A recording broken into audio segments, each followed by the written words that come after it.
All right. Good evening, or actually good afternoon. This is kind of a different change for us for on the Common Grounds podcast. We usually do it on Thursday night, but we're having a little bit of a time change because of our guest. Our guest today is Adrian from the Scandinavian Alps Coffee Roasting Company, located in Norway. So it's really, really cool. We've never got to, we haven't had the opportunity to interview anybody on the European theater of operations in the coffee industry. So we're super excited about that. And we'll just go ahead and cut to the chase, roll our music, and get the show started. So thanks for tuning in if you're on Facebook or YouTube or listening down the road on the Common Grounds podcast. And let's start the show with a little Dom Coors.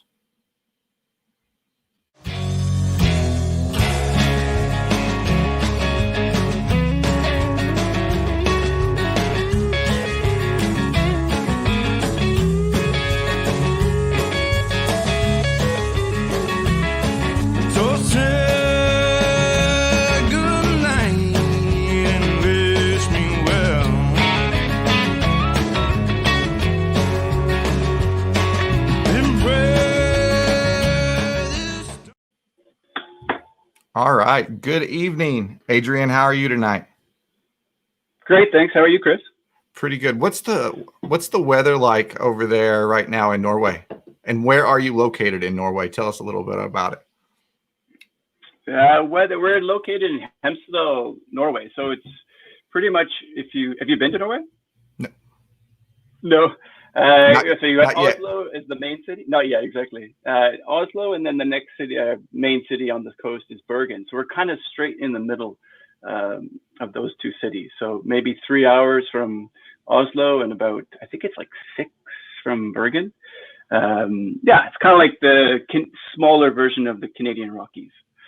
So weather-wise, we just kicked into fall here. So what about you? What's the weather like there?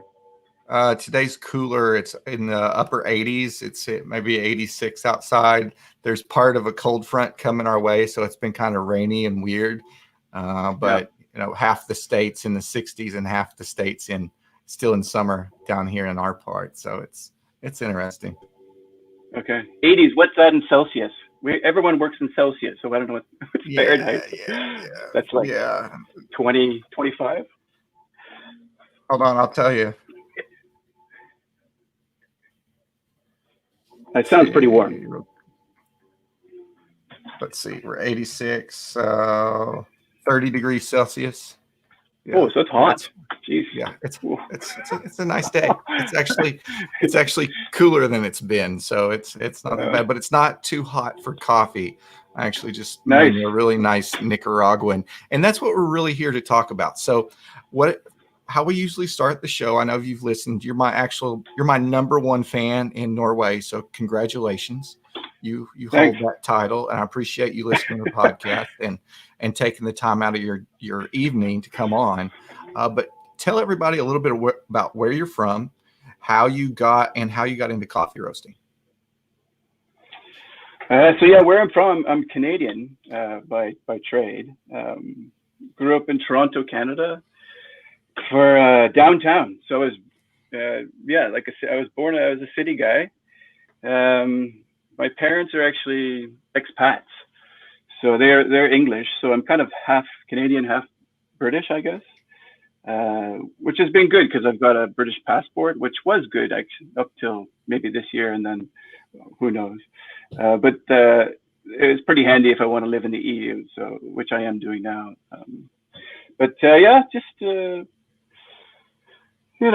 Probably like yourself, Chris. Canada's pretty chill place. So we, have one brother, 18 months apart. Went to school, public school, and then I went to actually a boarding school after grade 7.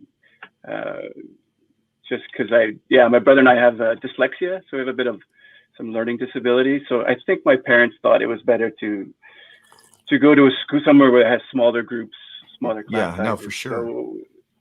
So we were pretty lucky to go to a school. Yeah, it's basically like university with just more rules. but that was fun. It was out in the country too, so I kind of, I was born in the city, but kind of fell in love with the country after 7 years there, which kind of made my decision easy to go to a smaller university. And I studied in Quebec, which is kind of cool experience. They had a golf course. I think that's why I chose the university. Not that I'm good at golf, but it kind of says the whole theme about the place. So yeah, went to camp as a kid, like just regular kid stuff. I'm sure you did the same. Did you go to camp as a kid? Nope. We camped out, but we never had any like official camps that I went to as a kid. How did you get into skiing? Because I've checked out your website, and I know you're a ski instructor as well, and that's really and you've got buddies that are pretty famous skiers from Norway that drop into the shop every once in a while. How did you get into skiing? Is it something you picked up in Canada, or is that something you picked up once you got to Norway? No, that's a good question. And then I think that ties into like where I'm from, which is kind of a big question. It's not just Toronto. I've lived, like after university, I lived in the Rockies, up in Banff, Alberta, for many years, and that's kind of where I worked at a ski resort, because you finish university, you don't really know what you want to do with life or with your life. So I kind of worked at a ski resort because I was like, a free ski pass, that sounds pretty good. Worked in the daycare. Which was I think I was only 2 guys and the rest were girls, I like to call myself a child technician. I think we refer ourselves to. And then I kind of got into just meeting ski instructors up there riding the gondola, and I was like, hey, this sounds like a great job. I should do this. And then you take a few ski courses. The first one I actually failed, which was a bit of a humbling experience because I thought I was a good skier, but really I wasn't. So yeah, took you kind of have 4 levels in ski instructing, which is I think the same in the US. I think it's 1, 2, 3. And yeah, you just ski, train, teach. Probably taught a lot of bad lessons to start off too, but kind of like coffee roasting, you're gonna have to roast a whole bunch of bad coffee before you roast a bunch of good coffee. So and then I decided I got to opportunity to go travel with that job. It's an amazing job to see the world. So I went to Japan, and, Australia, New Zealand, places where most people have, like Australia, most people don't even know you can ski down there, but it's actually really good skiing, really good partying, and all the great, all the US or Canadian World Cup skiers all go down there and train in the off season. So yeah, and then Sweden, I met my wife actually down in Australia when I was there. And then we moved to Sweden. So I've kind of lived everywhere. I've lived a bit of everywhere and tasted coffee from everywhere. So yeah. And where did you pick that up? Where did you really come into the specialty coffee scene at? That's a tough one. I think it was just through traveling. I think that I can still remember the cups I had in New Zealand. Like the coffee down there is just, it's a totally new world of drinking coffee compared to Canada and, the States where, 10, 15 years ago, like the coffee was pretty, it was like probably what I drank, which is just tastes like dirty cigarettes and a cigar or something and hot water. So yeah, the coffee, like they just, they put so much more passion and love into the coffee there down and roasting it. And same with Japan too. Like just tasting such, it just tasted totally different, the coffee down there. Espresso drinks tasted sweeter, and there was some complexity there as opposed to just tasting bitterness and ashy notes. So kind of got a taste of it there because I didn't really like coffee. I didn't like coffee till 25. When did you like coffee or start? Did you drink it all? Well, I've been drinking coffee for a long time, but really, I guess probably 2009. I got sent. I was deployed to Iraq, and I got sent a giant. There was probably 40 different bags of coffee in it. It was mostly Starbucks, but it was still like their Komodo Dragon or their Sumatran or their blonde. It was a variety of coffee, and then I was like, okay, well, this is kind of cool, and Of course, it was old by the time I got it, and ground, so it wasn't that good of quality coffee. But then when I got back to the States, I started buying whole bean and grinding it myself and experimenting. But it's only been really in the last year that I've really delved into specialty coffee as hardcore as I am. And I've got, I don't know, I've probably got 14 different roasts in the house right now from 7 different roasters, and just I'm like trying to drink it before it gets to. I walk outside and hand out free coffee to people that are passing me on the street. It's like here's a coffee guy now there. yeah. Nice.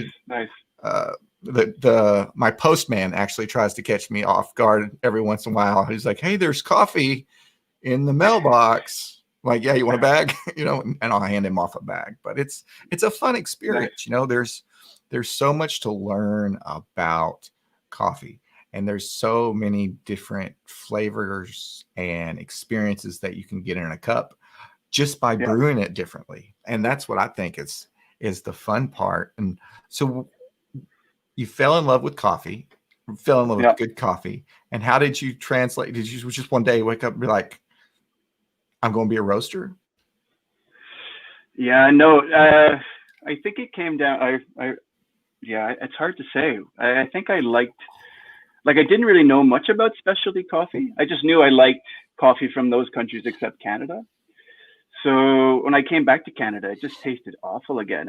I was actually grew up drinking a lot of tea because my parents are British. So it's only when I think when I was living in Norway, no, was it before? I think my dad took me down to a place that actually roasted their own coffee. You could go and buy green coffee and roast it, and they had like a club, and it tasted really good. I was like, okay, this is cool. Like, why isn't there more of this in the world?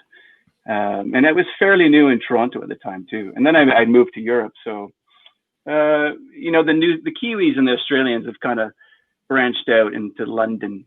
That was their first kind of dominant place to take over specialty coffee. So I was living there too in London and fell in love with it there. And then it's only when I moved to Norway, I guess, a friend of mine, his parents have a coffee shop in Banff, or a few coffee shops. And he took me, we went down to Tim Wendelboe's. You've heard of Tim Wendelboe's, yeah? No. It's in Oslo. Okay, so he's kind of like, are you a football guy? American football? No, not really. Nope. No? What sports do you play, Chris? What sports do I play? I have a 5-year-old and a 2-year-old, so I run after them most of the time. But I'm more into the shooting sports, so pistol comps, stuff like that. That's what I grew up doing, was hunting and fishing and that side of it. I never did football or soccer or any of that stuff growing up. Okay. Yeah, I guess you could so call Tim Wendelboe like the Rambo of specialty coffee.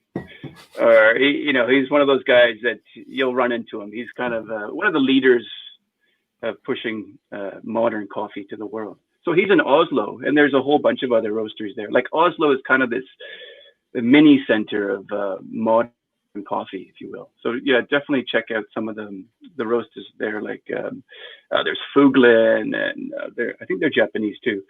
There's a whole bunch. But anyways, I went down there with him and tasted some coffees, and they were just like, they didn't taste like coffee. Like one, like fruity and vibrant acidity, and like one even had like a tomato, like roasted tomatoes in it. It was crazy. Like, and I did not like them. I was like, this is way too. I'm sure you're the same when you first tried some of those wild ones. Like, you didn't like them. I was way, So, but then the more you drink them, you kind of start to, you go on that journey or that path, just like beer, trying those, wild hoppy IPAs and stuff. Yeah. And then I started to kind of dig them, especially in the afternoon. Like you've drank your familiar, nice Colombian or Guatemalan, and then in the afternoon, let's chuck in an African, Ethiopian, or Kenyan. And but it took a while. Like I think it took me about 2 years. My wife and I 2 years to start to enjoy those kind of unique coffees, especially the naturals. And but yeah, that's kind of where I got into it. And then deciding to roast, geez, I think I've been skiing for 20 years or teaching for. It was time to move on and do new challenges in life, and I've always wanted to start my own company. So that was a goal, and I thought, I love coffee. I love the community and the community, like you and I. You know, you're in Houston, I'm in Norway, and there's a coffee being had right now, so it's kind of cool. So yeah, probably like you know, just started roasting coffee, and I got some green coffee in a frying pan. Did you try that one yet? No, I haven't messed with it. I know better to do stuff that I know I'm going to get really hooked on, because it just leads Okay. me down the road of no return. Yeah, like you can do it in the frying pan like they do in Ethiopia. Like that's the most traditional way. Yeah, it's quite smoky, so you might want to do it outside, which I didn't. Which I don't think my wife was too happy when she came home when I smoked out the whole house. And then I got the old school air popcorn machine at a Lopez, we call that here, which is like a flea market in where you guys are. So yeah, that was cool, but the coffee was like super burnt, but it still tasted quite, like it was quite a prideful moment. Like, yes, I roasted my own coffee. And then it was, just one decision. I think one guy at ski school was like, I need a present. Can you roast some coffee more from my parents? And I was like, okay. So technically he was my first customer. I think it took me a good hour to roast the coffee in batches of like 25 grams or something ridiculous. So yeah, and then I made the decision like to get serious. It wasn't a hobby. Let's buy a roaster, find a place, make a business plan, and here we are 4 years later. So coming up to 5 years in May. Is it May? Yeah. So it's pretty crazy. And you do online sales, and you do international online sales. I saw that on your website. Do you ship mostly? Is that mostly in the EU, or do you get some on this side of the Atlantic a little bit? Hello? I think. Are you there? Hello? Yeah, I can hear you. You good? Back. We're back? Sorry. Yeah, you're good. Where did we pause there? Or did we freeze? No, I just lost you for a minute, I guess. The question I said was, you ship, so you do mail order. People can order coffee off your website, and you ship all over the EU. Do you ship to Canada and the US? Yes. Yeah, we sent some to Japan the other day, which was pretty cool. Northern Japan. I sent it into Houston. No, not Houston. West Coast, yeah. Portland, I've sent some out there. Vancouver. So yeah, we ship everywhere, yeah. And then you have any? What are your local sales look like? And this is kind of like the business aspect of it. Does it look like the same model that we have over here in the States? Do you have a couple wholesale accounts? Are you able to get into some stores over there? Is that how it works?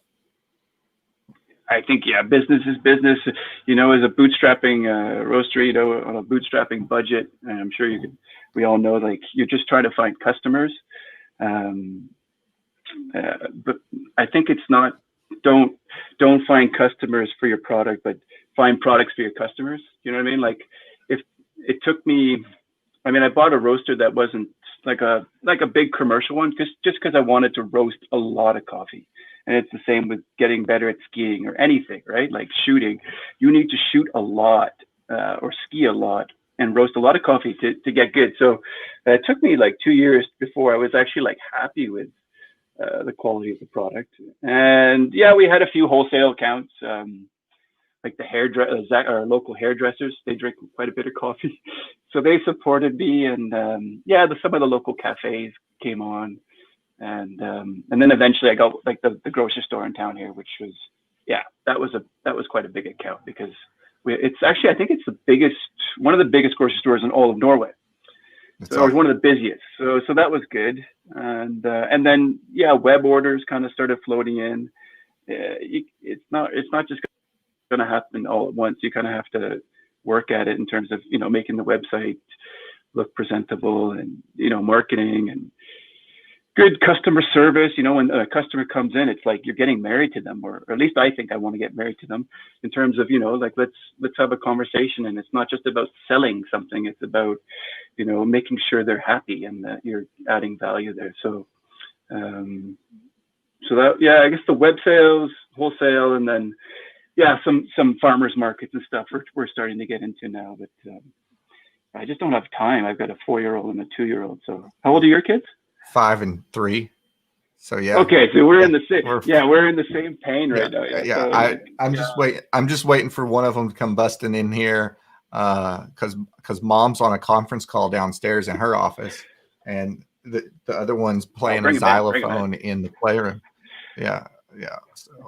So it's a lot of fun. I think I was watching one of your episodes, and I think it was your daughter came in, and then it kind of had that.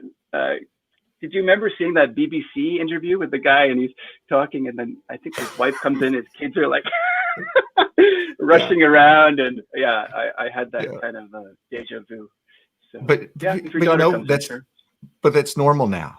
You know, everybody, at least in the States. I don't know how much y'all were affected by the whole COVID crisis, but you know, everybody's working from home now. There's companies in the States that will probably never go back to working in an office environment just because, you know, they've got good employees and they're performing better at home. So why have the overhead of an office? You know, it's going to be interesting to see where we end up commercial real estate wise in the next 3 or 4 years here. But I really feel sorry for all those businesses that you know, rely on all those, you know, business commuters that are, you know, going out for lunch and stuff. I really feel like it must be really tough if you've got high rent in those, you know, those big commercial spaces. So it's, I was talking to a friend in Toronto, and he works down at the banking center of Toronto, and he was saying, like, he's working at home. He's going to be working from home till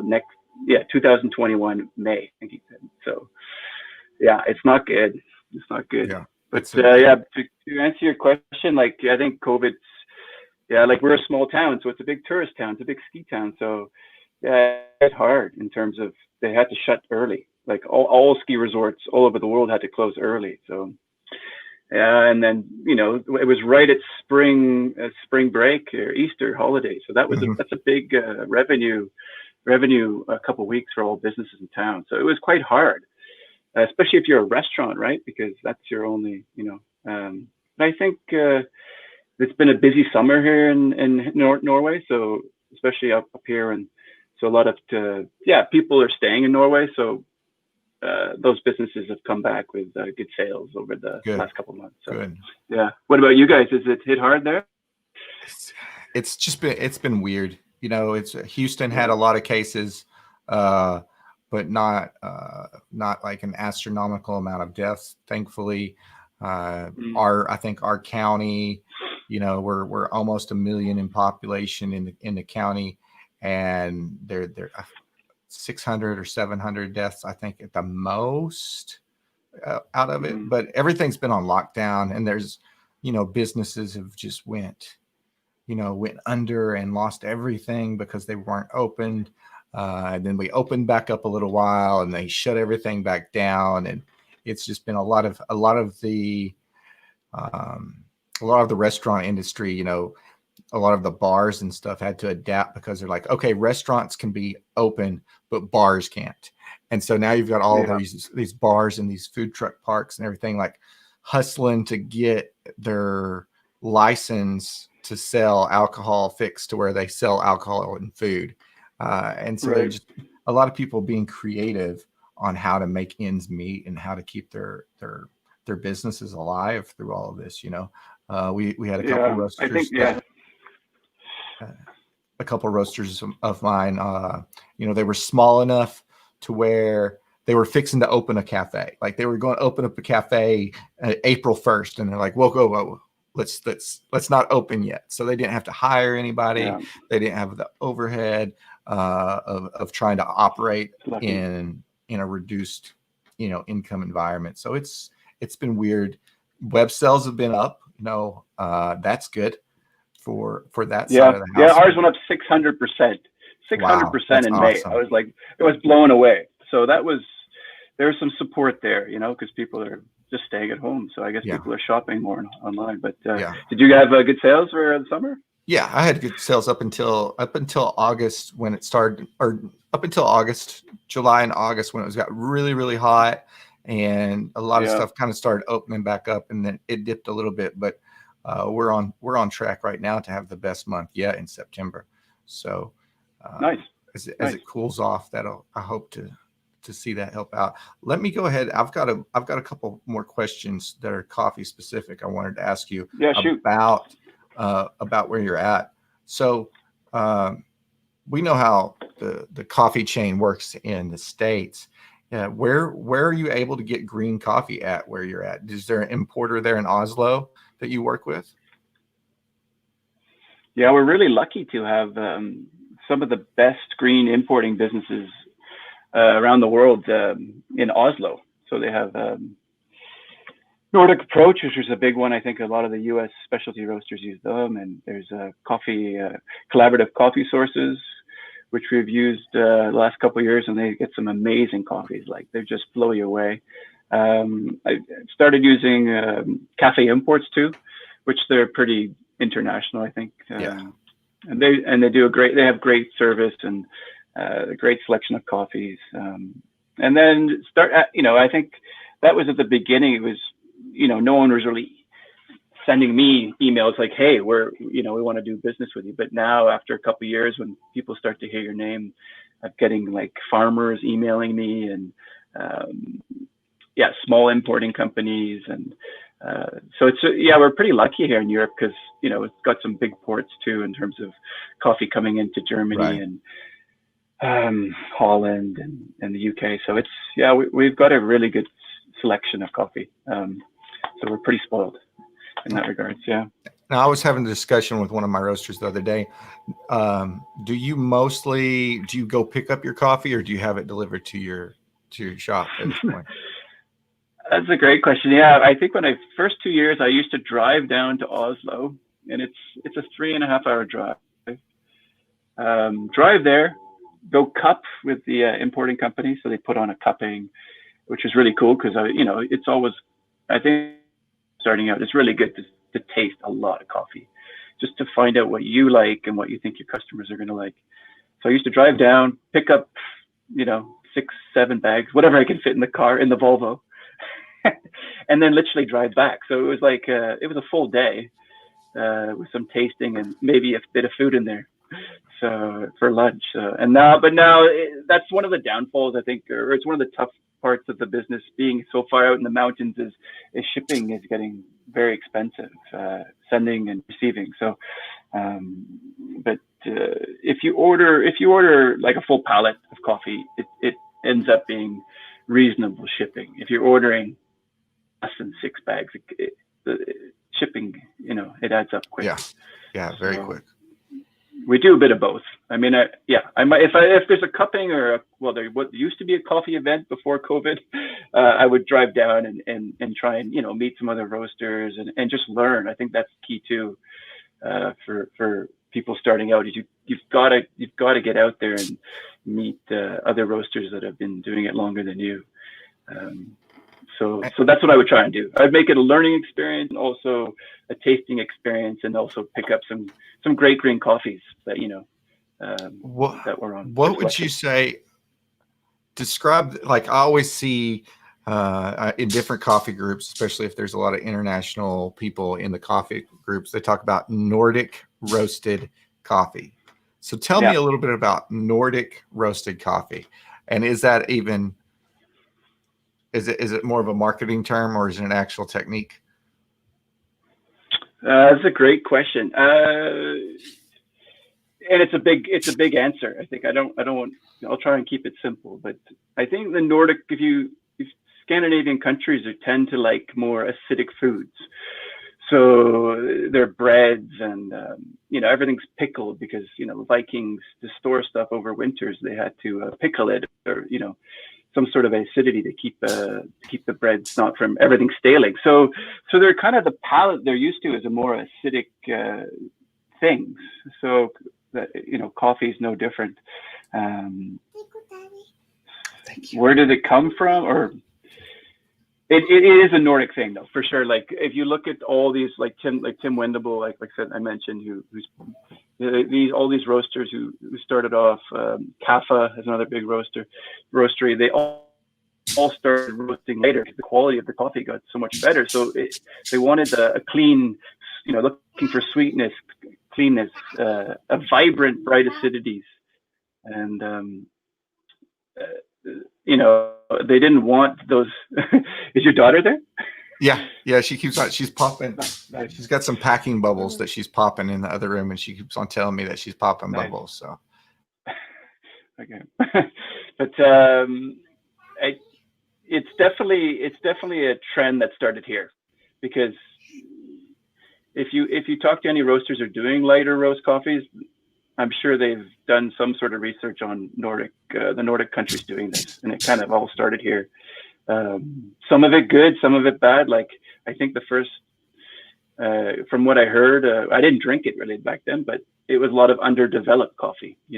Those tastes of grassiness and maybe just too acidic, right? Like battery acid kind of, which is not pleasant to drink. So I think that hard on the brewer too, like people brewing coffee. If you don't know how to brew the coffee, then it's not going to be good, And I think I fell into that too, like not hot enough water, or my recipe was off, and then the coffee was sour. No one likes sour coffee. I mean, so I can see why most of the world roasted about a bit darker, because it's easier to brew. But if you brew it right, this is that you get the most. It's like a whole new world of coffee. Moving from your regular Coors Light beer to your IPAs. Do you know what I mean? Yeah. Like it's moving to like a whole new world of beer, which everyone, most people like, a Guinness or an IPA or a pale ale, and like, so all those beer drinkers out there that just drink, Coors or Bud Light, whatever it is, like, yeah, you're missing out big time. Yeah. Hold on just a second.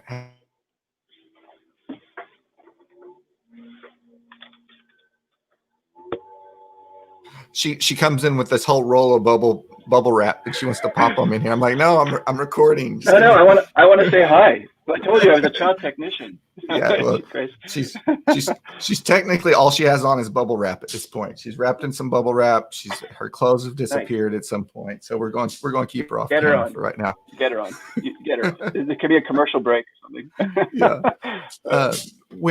When you're talking about, relating really good coffee to really good beer, or really good beer or really good scotch or really good whiskey, there's so much that really good coffee has in common with those things that have really complex palates, and you've got to kind of know how to serve it. You've got to kind of know how to prepare it. If it's, a Guinness isn't necessarily the best beer to drink ice cold. I like it a little bit on the more traditional warmer side of the serving. Or, whiskey, is it supposed to be on the rocks? Is it supposed to be room temperature? There's so much stuff that goes into the nuances of those flavors that apply to coffee as well. And I think it's one of the coolest things to be able to take one roast of the same bean from the same roaster and brew it 3 different ways.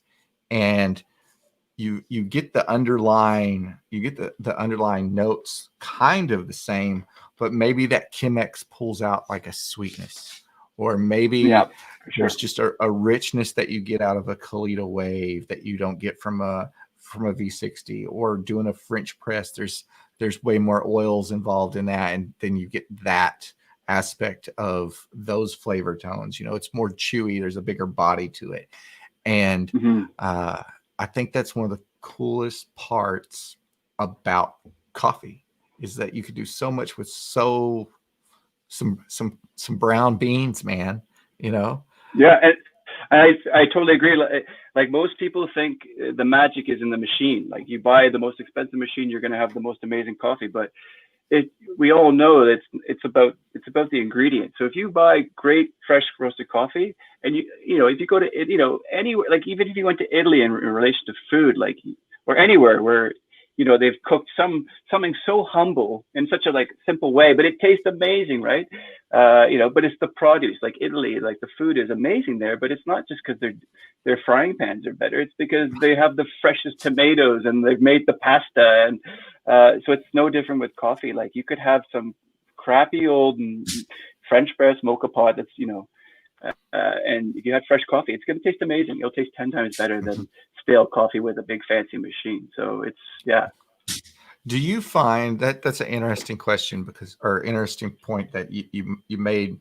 Do you find what is your perfect time frame off of roast for you to get that cup? Like, whatever your current favorite roast, is it best Singing. 3 days or 7 days or 2 weeks? How do you see your coffee as it ages? That's a good question. I think when I first started roasting, I just loved fresh coffee the day after. It's so good, even if it had in it. But I think now, after a couple of years doing it, I'd say 3-4 days it starts to just kind of start to sing, and then it gets better for that next week, and then by then it starts to. It also depends how you store the coffee too. Yeah. And how light or dark roasted. We usually just do, like, we're all about light roasted coffees here now. Hey, there she is. Hey. Just this way. Where's the bubble wrap? The bubble wrap's gone, but I've got the camera up high enough. I think we're good. Nice. I love this podcast, Chris. Keep it real. Keep it real. Thanks. That's what I get a lot of comments on it. Everybody's like, I love the fact that your kids just run in, and I'm like, well, I'm glad you do, because it's going to happen. Keep it fun. That's what coffee's about. Yeah. That's what it should be about. There's a lot more. There's a lot of people that think it should be a lot more serious than it is, but I think it's more no. when you keep it laid back. What about you? Where do you like your coffee after roast? Typically that 7-day mark, once I get it in, you can really tell. Like, I got a bag of coffee in today from a roaster in Houston. So it was roasted yesterday. And I was like, okay, cool. I'll see you in a couple days. I'll wait 3 or 4 days before I even open it, just to let it degas, let it get ready. Because you go to try to make that into anything, and all you're going to do is get a bunch of bubbles and a bunch of CO2 getting blown off of it, But I think that 7-day off of roast is just, depending on what it is perfect. But I've had some roasts that I wasn't able to finish a bag, and I put it in a jar and set it in the cabinet, and came back to it. And I mean, it might not be as aromatic. It might not have as good a smell, or the flavor might not last as long as you drink it, but it's still good. It's still super good. Even if I have something that's 3 months old downstairs, it's still fresher than it is at the grocery store. That's so true. I think even when I was first roasting, I knew I was roasting a lot of bad coffee, but myself, even though it's bad, or it's been not maybe the best craft roasted, it's still better than anything out there. Do you know what I mean? Like, the fresh is king, and you can't really I highly encourage, most of our listeners are roasters, but I'm on my personal Facebook, and I keep on always telling people, grab that. If you're at the farmer's market on the weekend, or you're wherever, and you can actually talk to the person that's roasting your coffee, get a bag and try it, because there's if you can afford that $15 bag of coffee for a week, you're going to have such better coffee every day that when you wake up in the morning, and if that's your first thing you're doing, you're going to have a good day. It's a game changer. Yeah, like, your day just starts off. It changed my life, actually. Do you know what I mean? Like, every day I wake up, I'm just so grateful I'm so blessed for drinking such great coffee. And then you're doing it with your kids, and it's just like, there's nothing better than that, right? Yeah. Because plus you can't, I say it before on here, but you can't pour a shot 6 o'clock in the morning of a craft whiskey. You can, but I guess you can. But I guess you'd be referred to as an alcoholic, but why not? But you know, I think if for people like if you have listeners that are buying specialty coffee or fresh roasted coffee, I recommend just taste it every day. Doesn't matter if it's roasted yesterday. The cool thing is just to taste every day and see where it goes and then where it doesn't go. I think that's kind of a cool experiment to do at home. Because most of the time when we do our QC, I'll roast coffee and then if I have to send it out, I'll cup it the next day. I mean, usually it's better to let 3 days after, 2 days. I don't know. When do most roasters that you've talked to cup their coffee after? Oh, it all depends. I've got roasters that they'll cup it every couple of days after. They'll cup 3 days. They'll save some of the roast and try it later. Especially if they're on a smaller machine or if it's a new roast. Those guys that I've got who are more established and they're roasting bags of it. They're roasting like 20 or 30 kilos a day of a certain roast. They know it, and as long as it's hitting everything on the time and the temps, they might try to try it every once in a while. I know Tim from Evansville, he takes and sets samples back, and then it's like he'll go and sample one after 60 days. Okay, this was this day's roast. 60 days later, okay, what's the next one? 90. Trying to see where at that point it really, really falls off. And he's had some really good luck with the nitrogen flushing the bags and stuff. And says he's got some really, really good coffee, even 3 to 6 months down the road if you do it right and store it properly. Yeah, definitely. I think storage is kind of a new topic in the coffee world, or at least I've seen with coffee canisters coming out with we've got the fellow one. We might get we got a test one, and I love it. It's great. Have you seen that? The one you twist it and then push the little button. It's got that little noise. So there's part of that kind of ritual in the morning, and I've included that of like keeping the coffee super fresh. But those canisters are, I think, a game changer too for keeping coffee fresher, and just little things like that.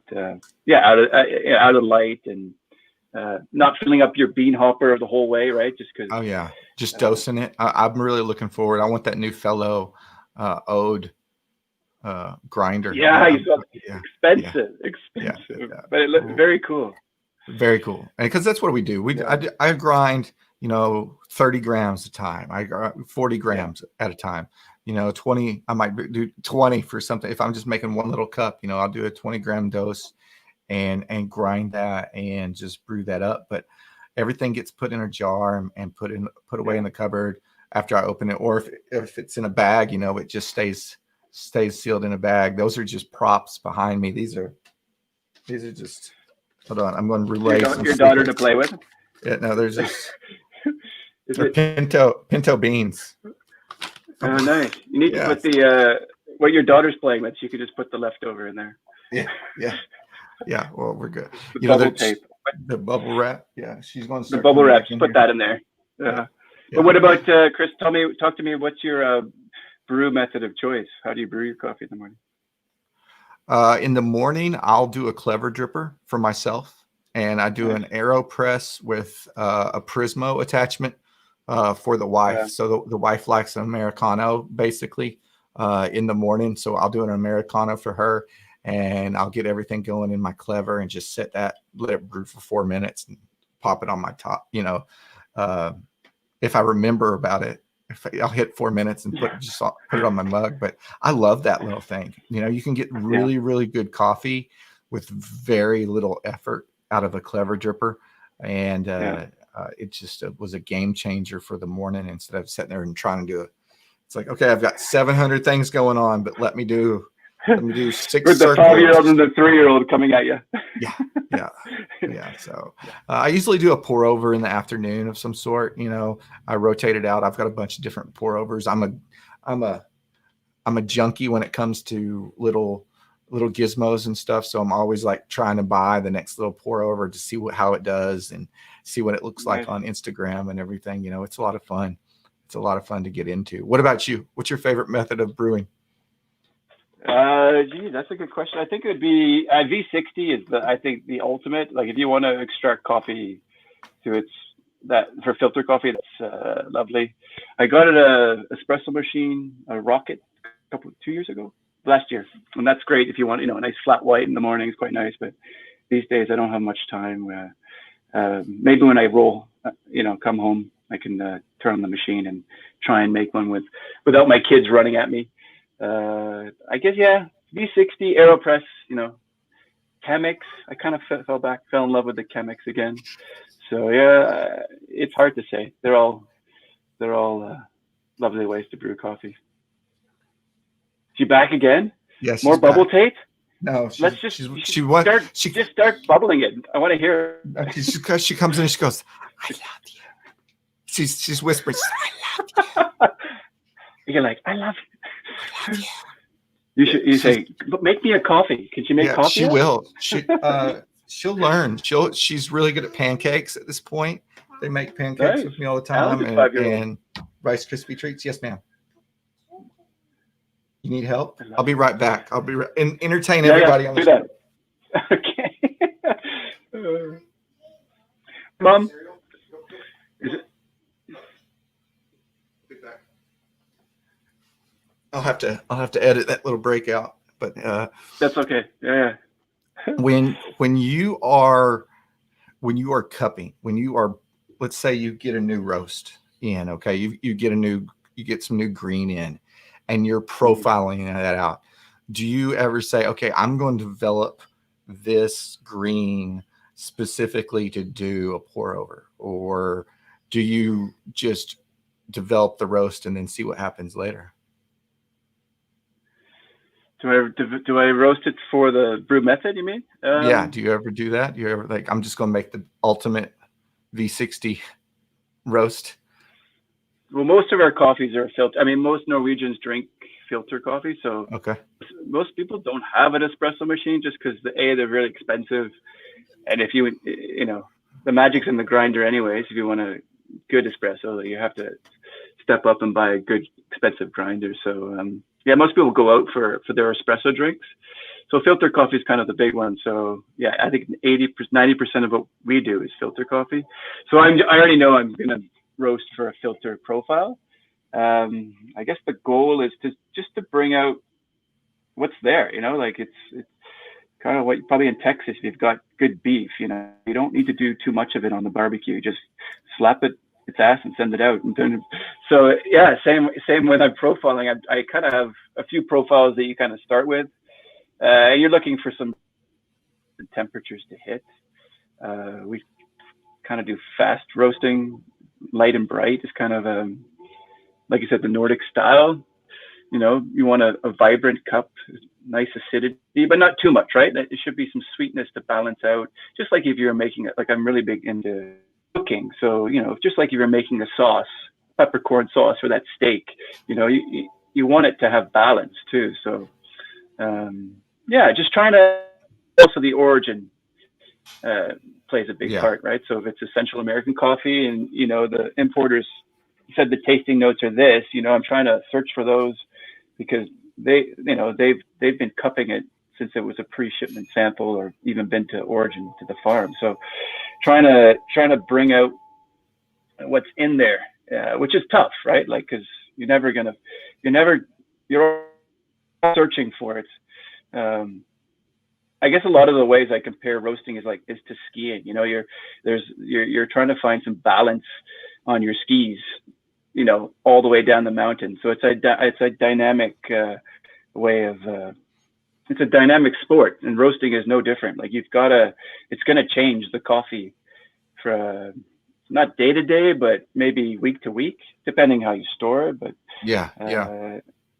like the coffees that we had in May, they were tasting amazing. They are Ethiopian. We have one called Halu Beretti, which has been a big winner. I think Scott Rayo has been singing his tune on that coffee. Yeah. And we have it in the roastery, and it's amazing. It's just super light, lemon, like tons of citrus, some light floral notes, juicy, just lovely, right? And it was tasting amazing, and it still is. But it's just, you can start to, I think, taste your coffees every other day or week by week. You start to see the things change. So you've got to that profile is going to change no matter what. You can't just, it's like cooking a steak. You can't cook it the same way every time. Well, you probably could, but depending if you're outdoors cooking it or indoors or. Yeah, but I mean, the moisture content is changing in the green as it ages if you're storing it properly. So it's going to roast differently. So that's just, part of it. Tell me a little bit about so you've got a fantastic Instagram account. Everybody, I'll put the link. Thanks. I'll put the link up to your website already in the comments. And then while you're talking about different stuff here on the roasting and your marketing side of it, I'll put up the link to your Instagram there. But tell me about your Mountain Rescue Coffee Club. Tell me all about that, because I see it on your website, and then you have a locals only coffee club. So tell me about what you're doing there with that. Yeah, that's a great question. So it's kind of a product for people like you and other coffee nerds out there who just, we have two subscriptions. We have the Adventure, so they get a different coffee each month from a different origin, or it could be a blend. I think we have sometimes a fun blend in there. This month is actually a blend. It's the Indian Summer blend. So, but usually it's all over the world. So it's a really cool way to to explore coffee and the different flavor notes in coffee. And it's starting to get popular. We only had when I first started, we only had I think my neighbor and a few friends, and it starts, people start talking, and it's starting to grow. Where I'm roasting more and more each month. And then we have the Heritage subscription, which is for people who just want who like the same cup of coffee each day. And some people do, right? We're not, the best cup of coffee is the one you like. So we're not trying to push anyone to explore, what they don't want to explore, but it's fun, and I think that's what we're trying to do with coffee here is especially in the mountains where it's quite traditional, the coffee drinking out here. And I'm sure out in the rural parts of Houston, people like their black, thick, syrupy cup of coffee each day. Yeah. And that's, I get that.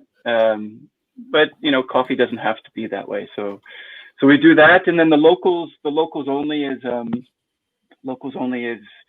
for locals in Hemsedal, or I guess outside the two nearest towns. They can get a kilo of coffee for a little bit better price, just because there's no shipping, because they come and pick it up at the tourist office. Okay, cool.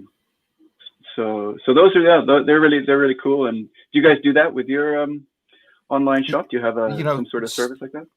I don't personally have. Most of my roasters have the ability to deliver locally, and they have programs set up deliver local. If they don't have it set up, I highly encourage them to do so, because if you set it up right and you take a little bit of time to say, okay, this is the path I need to take through my town, you can deliver a whole bunch of coffee for very little investment other than time and fuel. And it's way cheaper than paying $5 to $7 to ship it across town than it just deliver it. And then, you get local courier services. There's some stuff in the Midwest here that is phenomenal, where you can ship a bag of coffee across the state sometimes for $2 or $3, which is amazing that you can get it. But it's all on how creative you can get on to get that package of really fresh coffee to your customer without as much overhead as possible. Yeah, I still deliver, actually. We, like, for the locals, I'll drive to everyone's house and have a conversation, and just there's definitely a connection with the coffee at the forefront. But it's not just about the coffee. Like there's a connection, and we all love just tasting new things. And I think that's the bigger scheme of it. And we also I do the subscription, but we also do more. We try and do coffee tastings. I send out gifts. Like last month, we sent out custom-made engraved cupping spoons to each member. We're actually joining the world's. Have you heard of the world's largest coffee tasting with James Hoffman? Yep. So I bought the kit for that. Our club. So our club is gonna, whoever can show up on the day, gonna do that live with the. I don't know how many people. Last time was 3,500. around the world. So I think this time it's triple. I might see if I can I have time still to order that kit, because I've got one roaster that's doing it. It's sold out now. If you try. It's sold out. Yeah, I'm done then. But talk to your roasters. I'm sure one of them has bought it, and you can just join. But super cool, right? Like everyone tasting the same 6 coffees around the world at the same time. Like that is how cool coffee is getting now. With internet and with even COVID-19. Like this is something like we can do together in a safe way, and hopefully safe way if everyone's cupping right there as a groups. But our group will be for sure. And it's just super unique. I think this is kind of a cool thing that's going to be done. So if people haven't checked that out, it's the world's largest cupping in the world. I think that's the website too. James Hoffman, check it out. If you can't get on this one, get on the next one, because if you're into coffee, this is something you have to. I did the first one. Did you try the first one, Chris? No, I didn't do the first one. Oh, it's so good. It was so much fun. And he doesn't tell you what the coffees are. So you're like tasting them, and I was like, and then you're trying to guess, and then he's talking live like us on YouTube. It was really cool. I recommend everyone should do it if they're into flavor stuff. It's definitely a interesting concept that I'm looking into doing some stuff kind of along those lines down the road. You should do it. Houston. Yeah, it's going to be cool. It's going to be really cool. Well, Adrian, I really appreciate you taking time this evening to come on the show and tell us a little bit about what's up. Oh, you need cereal? Oh, somebody's hungry. So you better go then. My pumpkin my carriage is turned back into a pumpkin, and I've got to go do the dad thanks for having me, Chris. Hey, thanks for having me. I want to thank all my coffee fans, or like all our partners in the coffee, all my mentors in coffee, which we didn't touch on, but Steve Layton from Has Been, he actually came to Hempstead to help show me how to roast coffee, and a few other coffee mentors out there, Bjorn R, Robert from Kaffa. So I've been pretty lucky to be helped in the coffee industry. So I just want to send thanks, and I'm really grateful for that. And thanks for you for doing this. This is really cool. I think this is a cool thing you put out there, and I appreciate it. We really appreciate you coming on the show, and look forward to having you on. We're going to be doing some group stuff later on that have a few. Okay. We'll have to do part 2. Maybe your daughter can interview me next. She's definitely wants to talk. You tell her I'll bring the bubble wrap next time on my end. Okay. All right. I'm going to drop you off, but don't get off. Cool. I'm going to talk to you afterwards here. Thanks a lot for coming on the show, Adrian. Perfect. Thanks, Chris. Awesome. Everybody tuning in out there. I've got to go. I've got to take care of these little ones running around here, but really appreciate you tuning in today to the live stream with Scandinavian Alps Coffee Roasters and Adrian, and listening to his story on how he got into coffee. If you're listening to the podcast, please give us a review. Give us a 5-star review. If you want to, give us a 1-star. Let us know how we're doing. We will really appreciate it. Y'all have a great day, and cheers.